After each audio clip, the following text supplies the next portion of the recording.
Mon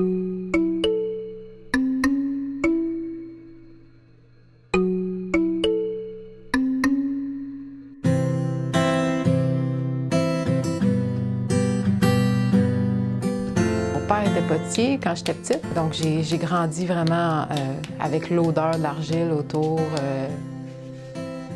C'est sûr que j'ai toujours été attirée vers le tournage, donc j'ai fait de l'utilitaire depuis le début. J'aimais l'idée aussi que les gens puissent utiliser de l'art au quotidien.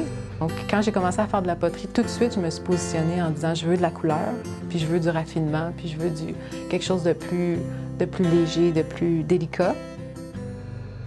Le processus de la poterie ou de la céramique, c'est un des seuls processus artistiques qui demande l'interaction avec les 4 éléments. Il y a quelque chose d'alchimique qui se passe avec la transformation de la matière par le feu.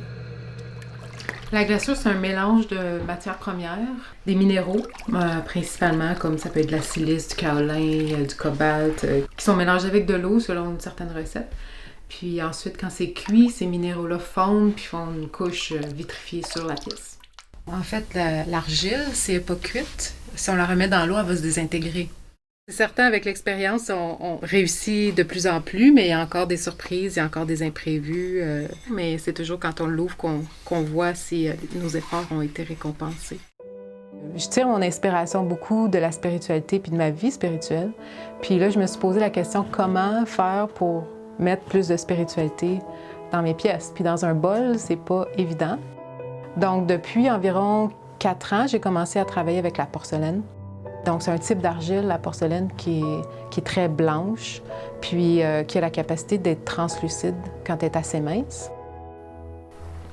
Donc, ce que je fais en ce moment, c'est que je suis en train de travailler avec les différentes épaisseurs de l'argile. Plus l'argile est mince, plus elle va être translucide.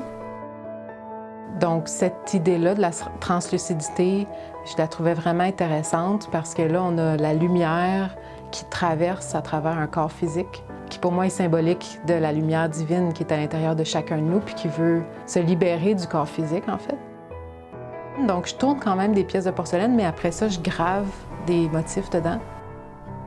La porcelaine est plus mince, donc elle est plus fragile. Cette fragilité-là est intéressante aussi parce qu'il y a une délicatesse que j'aime, un raffinement que j'aime, qui est aussi esthétiquement intéressant pour moi. La pièce est finie quand il y a un équilibre qui s'installe, quand tout semble à sa place. Bien, ça, c'est un exemple d'une pièce terminée qui a passé à travers la cuisson. 2 cuissons, en fait. Et la dernière cuisson était de 2200 degrés Fahrenheit, donc c'est très élevé. Puis, je mets une glaçure transparente pour être certaine qu'on puisse voir la translucidité de la porcelaine à la fin.